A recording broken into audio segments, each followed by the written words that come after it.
नमस्कार मित्रांनो, लॉजिकल आणि मेडिकल सायन्सच्या रिसर्चनुसार स्त्रीच्या कानामागे आणि गळ्याच्या भागात हजारो अतिसूक्ष्म नर्व्स असतात. अशी जागा आहे की जिथे रक्ताचा प्रवाह अत्यंत वेगाने आणि खूपच जेव्हा तुम्ही तिच्या पार्टनरच्या जवळ असता, अवयवांना किंवा तिच्या शरीराला स्पर्श न करता तिच्या अगदी जवळ जाऊन तिच्या कानापाशी तुमचा श्वास सोडा. तो तुमचा उपदार आणि गरम श्वास जेव्हा तिच्या कानाला, त्वचेला, मानेला स्पर्श करतो तेव्हा सायकोलॉजिकली तिच्या शरीरात एक सुखाची शरीशी धावून येते.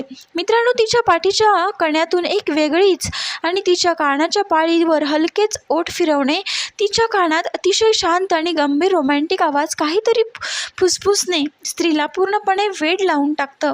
गळ्याच्या मागच्या भागावर जिथे केस संपतात तिथे मित्रांनो ओठ अतिशय संथ गतीने फिरतात. तेव्हा स्त्री स्वतःला पूर्णपणे तुमच्या मिठीत विरघळू लागते. हा स्पर्श इतका प्रभावी असतो की मेंदूमध्ये तातडीने ऑक्सिटोसिन आणि डोपामाइन सारखे हार्मोन्स रिलीज होतात. मित्रांनो, जो तिच्या मानेचा सगळा ताणतणावाचा भाग असतो तो गायब करतात आणि ती पुढच्या प्रवासासाठी स्वतःहून तयार होते. तर ही तिची सुरुवातीची पायरी असते.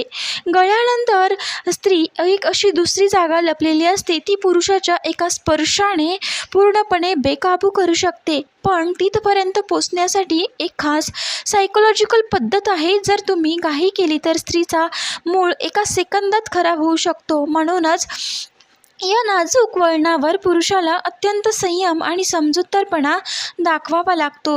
मित्रांनो, त्या दुसऱ्या अत्यंत महत्त्वाच्या जागेबद्दल जाणून घेऊया. तिच्या ब्रेस्ट आणि छातीचा भाग बनतो. शारीरिक रचनेचा सायकोलॉजी विचार केला तर हा भाग स्त्रीला पुरुषापेक्षा पूर्णपणे वेगळा आणि संवेदनशील बनवतो.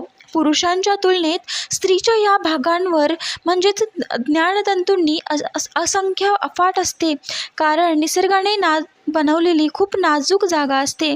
तिथे जाऊन मातृत्वासाठी हे भाग तयार केलेला असतो. यामुळेच या भागात संवेदनशीलता खूप असते, थेट मनाशी जोडलेली असते. जेव्हा नात्यात भावनिक ओलावा वाढतो तेव्हा या जागेवर केलेला योग्य स्पर्श स्त्रीच्या भावनांना थेट शिखरावर घेऊन जातो.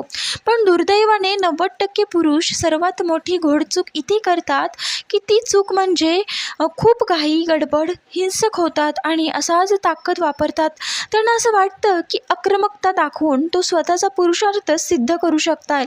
पण सायकोलॉजीनुसार अशी घाई स्त्रीला पूर्णपणे अनकम्फर्टेबल करते आणि तिच्या मनातील आकर्षणाच्या भावना तिथेच संपवून टाकते.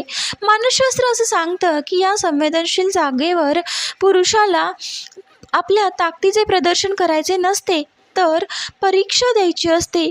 हाताच्या तुमच्या बोटांचा अगदी हलका स्पर्श आणि पिसारासारखा मऊ स्पर्श जेव्हा तिथे होतो तेव्हा स्त्रीचं संपूर्ण शरीर एक अभूतपूर्व आणि विश्लेषण ऊर्जा निर्माण होते.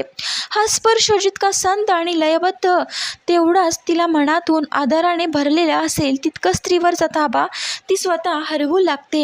हे जाणू लागतं की तुम्ही तिच्या शरीराचा आणि तिच्या आनंदाचा आदर करत आहात. हाच तो सर्वोच्च सायकोलॉजिकल क्षण असतो जेव्हा स्त्री भावनिकदृष्ट्या तुमच्यावर 100% विसंबून राहते. तिच्या मनातील सर्व भीती एका क्षणात गळून पडते. मित्रांनो, संपूर्ण अस्तित्व ती आनंदाने तुमच्यासोबत स्वाधीन करते. यशस्वी नात्यासाठी सर्वात महत्त्वाची गोष्ट कोणती वाटते? शारीरिक सुख की साथ? तुमचं मत आत्ताच खाली कमेंट बॉक्समध्ये सांगा. व्हिडिओ आवडला असेल तर नक्कीच लाईक, शेअर आणि सबस्क्राईब करा.